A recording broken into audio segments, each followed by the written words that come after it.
Hoje, vamos fazer uma viagem no tempo a um Portugal que se calhar muitos de nós já não conhecemos. O Portugal do início do século XX.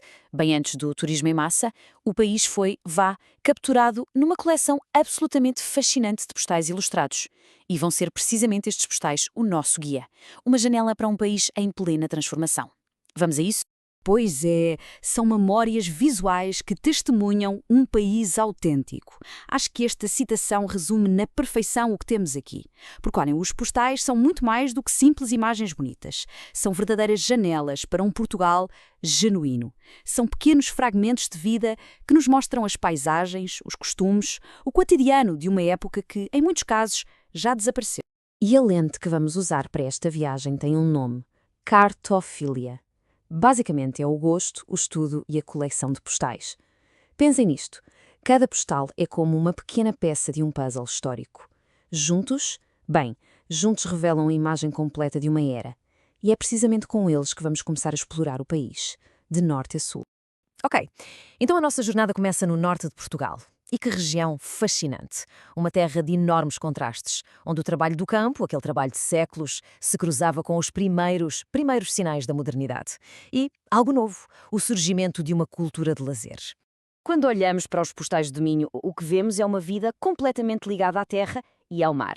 Vemos cenas do dia-a-dia, como agricultores a lavrar a terra com os seus bois, ou pescadores em Viana do Castelo ali a preparar as redes para a faina, e isto é importante. Não eram apenas tarefas, eram rotinas que definiam comunidades inteiras, o ritmo da vida de toda a gente. Mas o mais interessante para mim é o contraste. É quase como ver dois mundos no mesmo lugar. De um lado, temos o trabalho árduo, a apanha do sargaço na praia, as lavadeiras na beira do rio. E do outro, uma realidade completamente diferente. Nas estâncias termais do Gerês, por exemplo, a elite estava a descobrir o lazer, a jogar ténis e croquet. Eram os dois lados de um mesmo país. Um país em plena mudança. E atenção, a modernidade não se ficava só pelo lazer.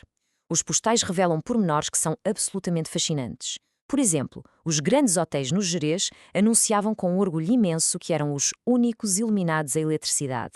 Imaginem o que era isto na altura. Uma autêntica maravilha da tecnologia, que prometia noites mais seguras e, claro, muito mais brilhantes. E no Porto, a mesma coisa. A nova estação de São Bento, o Palácio de Cristal, o Mercado de Bolhão. Tudo símbolos deste novo progresso urbano. E já que falámos nela, a Estação de São Bento, no Porto, é o exemplo perfeito. O seu vestíbulo, que vemos aqui nestes postais, é muito mais do que um simples átrio. É uma autêntica galeria de arte pública. Aqueles painéis de azulejo incríveis do artista Jorge Colasso não são só decoração, de todo. Eles contem a história de Portugal. É a arte a dar vida à história, ali, num sítio que era, supostamente, apenas um local de passagem. Fantástico. Muito bem, vamos então deixar para trás o norte, esta mistura de indústria e tradição, e seguimos viagem em direção a sul. O nosso destino, primeiro o coração cosmopolita de Lisboa e depois a costa soalheira do Algarve, onde, preparem-se, nos espera uma história incrível de bravura local. Os postais de Lisboa, mostram uma capital a fervilhar de vida.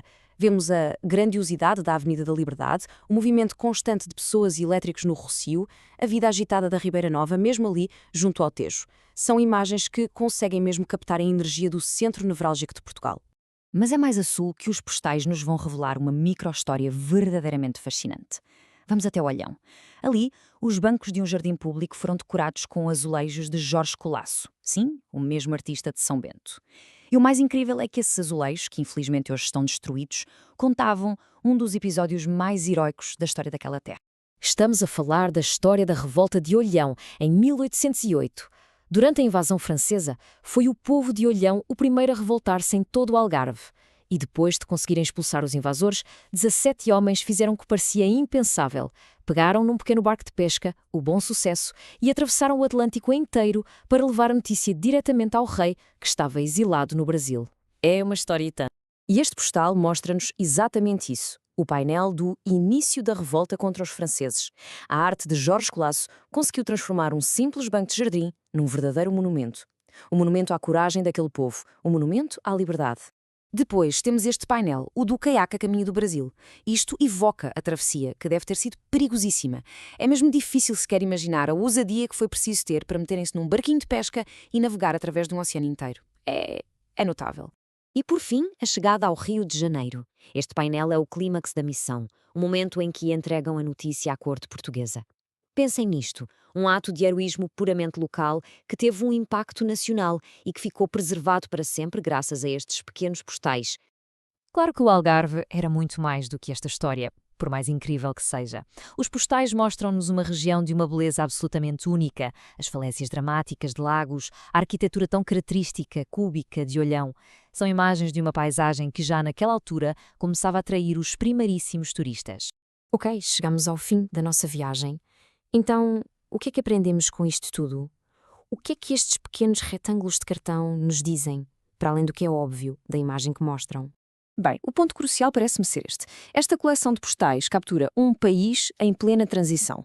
Vimos um Portugal que era ainda profundamente tradicional, ligado à terra, mas que, ao mesmo tempo, abraçava com um enorme entusiasmo a modernidade. Desde a eletricidade ao turismo, é no fundo o retrato de um país em movimento, em fluxo. É por isso que estes postais são muito, mas muito mais do que simples lembranças de férias. São verdadeiros artefactos históricos. Eles documentam costumes, vestuário, preservam a memória de edifícios que, entretanto, desapareceram. E não nos podemos esquecer do verso. Ali guardam mensagens pessoais manuscritas.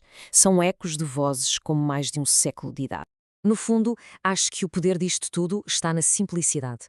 Um postal era uma forma muito direta de dizer: olha, estou aqui, vê só isto, lembrei-me de ti.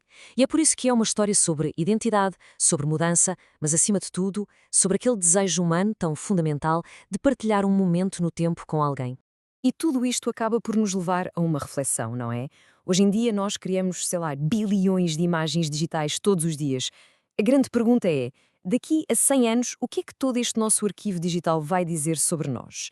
Será que vai ter o mesmo poder, o mesmo testemunho que estes simples postais de cartão tiveram? É uma boa questão para ficarmos a pensar.